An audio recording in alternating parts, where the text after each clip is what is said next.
자, 두 번째는 증권주도 좀 봐야 되겠네요. 오늘 증권주도 뭐 다 올라가지만 증권주도 또 그동안 시장이 아무래도 불안하다 보니까 좀 눌려 있었는데 오늘 폭발하면서 좀 상승세가 강하게 나오고 있습니다. 자, 증권 시장에 대한 뭐 긍정적 전망, 이제 앞으로 이런 이야기들이 좀 더 많이 나오지 않을까요?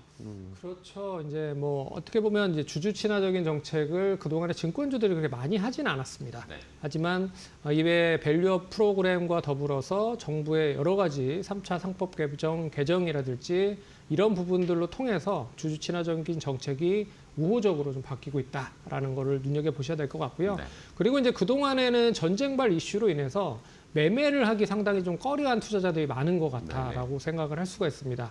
그래서 뭐 이 투자자들이 전쟁이라고 하는 변수 때문에 매매를 할까 고민을 많이 했는데 오늘로써 단기적으로 이제 어느 정도 해소가 됐다라고 좀 보고 있어서 그러면 나도 투자에 좀 참여를 해야겠다라고 하는 투자자들이 많을 거라고 생각을 하고 있습니다. 그래서 2주간 글로벌 시장뿐만 아니라 우리나라 시장에 대한 매매가 활성화가 된다라고 하면 당연히 이제 거래 대금도 늘어날 가능성이 높다라고 좀 볼 수가 있죠. 그래서 좌시 시장이 안정이 되고 전반적인 글로벌 시장이 안정이 되면 다시 이제 매매는 활성화가 될 가능성이 높다.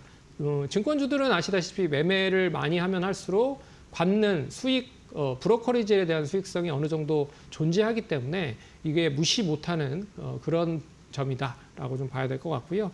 그리고 이제 다양한 상품들, 뭐 ETF라고 하는 상품들이 시장에 많이 출시가 됐잖아요. 뭐 이 상장 지수 펀드라고 하는 ETF는 개인들이 매매를 할 수가 있는 그런 상품이기 때문에 코스닥 액티브 ETF뿐만 아니라 뭐 다양한 ETF들이 최근 또 상장이 됐고요. 거기에 삼성전자나 SK하이닉스 곱하기 2배짜리 ETF도 그쵸, 상장이 되기 때문에 더 거래가 많이 활성화가 될 가능성이 높다라고 봐야 될 것 같고요. 여기에 이제 프리마켓 시장이 어느 정도 안정적인 매매가 또 확대가 되고 있는 시점이 나오고 있기 때문에 증권사 입장에서는 정규 시장과 더불어서 넥스트 트레이딩에서도 안정적인 실적을 부여를 받을 가능성이 높아서 눈여겨봐야 될 필요가 있다. 그리고 1분기 때 일일 일평균 거래 대금 자체가 66조 원으로 엄청나게 많이 높아졌습니다. 네네. 그렇기 때문에 1분기 증권사들에 대한 실적도 예상치를 좀 상회할 가능성이 높지 않을까라고 보고 있어서 제가 봤을 때는 굳이 증권사 쪽을 관심 있게 본다라고 하면 대형 증권사 위주로 좀 눈여겨봐야 될 필요가 있지 않을까. 그렇게 좀 살펴볼 필요가 있을 것 같습니다. 네, 알겠습니다.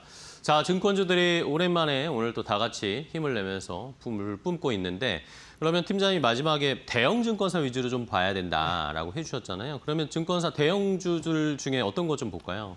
네, 첫 번째 종목은 이제 미래에셋증권. 미래에셋. 미래에셋증권. 뭐 지난번에도 한번 얘기를 해드렸었는데, 뭐 스페이스X에 대한 상장 기대감이 어떻게 보면 추가적인 다른 투자 수익으로도 연계가 될 수 있다라고도 보고 있기 때문에 이제 플러스 알파적인 수익이 스페이스X 상장으로 인해서 나올 수 있다.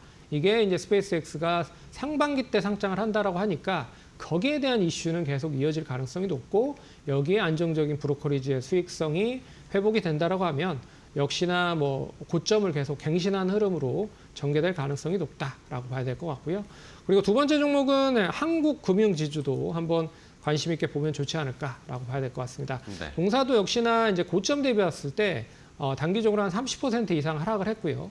30% 이상 하락한 시점에서 이제 바닥을 찍고 이제 턴어라운드를 하고 있는 시점이기 때문에 흐름 자체가 양호하게 바닥을 찍고 상승으로 좀 전환됐다. 그리고 최근에는 주주 친화적인 정책에 대한 부분을 조금 더 확대하려고 하는 노력을 보이고 있기 때문에 역시 단기적으로 한 25만 원 이상까지도 눈여겨볼 필요가 있을 것 같고 25만 원 안착을 하면 추가적인 고점까지도 한번 기대를 해보겠다라고 말씀을 드려야 될 것 같습니다. 네, 알겠습니다. 자, 증권주들 다시 좀 올라갈 수 있을까요? 최근에 전쟁 때문에 아무래도 좀 눌려 있는 상황이었는데 여전히 주식 시장에 대한 관심, 개인 투자자분들도 그렇고 뭐 해외 쪽에서도 우리 시장에 대한 관심은 여전히 많은 상황이고 때마침 이제 전쟁이 마무리가 됐으니까 나도 이 기회에 좀 싸졌을 때 들어가야겠다라는 심리들도 분명히 계실 것이고요. 증권사들이 또 주주 친화적인 정책, 뭐 자사주 매입 소각이라든지 이런 거에 또 적극적으로 참여를 하고 있는 3박자, 4박자가 잘 맞아 떨어지고 있습니다. 자, 그러면 증권주들 중에 탑픽을 골라볼게요. 대형증권사, 뭐 한국금융지주, 한국투자증권, 미래에셋이 나왔으니까 대형주 하나를 모을까요? 탑픽으로. 삼성증권 삼성증권. 한번 보자. 네. 원래 삼성이라고 이름 붙이면 요새는 엄청나게 다 그렇죠. 삼성 상승을 프리미엄 있죠. 하고 있죠. 그런 점에서 삼성증권을 보셔야 될 필요가 있는데 첫 번째 투자 포인트는 그겁니다. 이제 안정적인 채권에 대한 그런 수익성을 기반으로 하고 있다라는 게 첫 번째고, 두 번째는 이 동사만이 가지고 있는 이제 PB 센터 자산 관리에 대한 부분을 다른 증권사보다는 조금 더 폭넓게 좀 발전을 시키려고 노력을 많이 하고 있다. 그런 점에서 예탁 자산도 많이 늘어나고 있고요.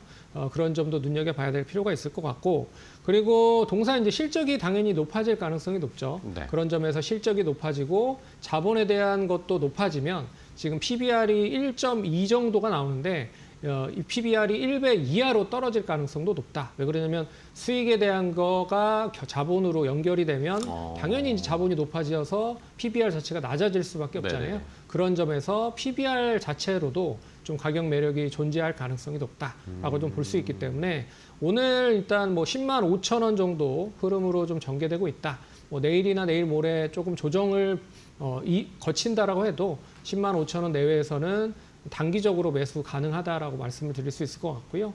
추가적인 목표가는 일단은 뭐 11만 원은 충분히 돌파할 수 있을 것이다라고 보고 있고 12만 원까지 1차 목표가 제시해 드리고요. 손절가는 9만 2천 원 제시해 드릴 테니까 참고하시면 좋을 것 같습니다.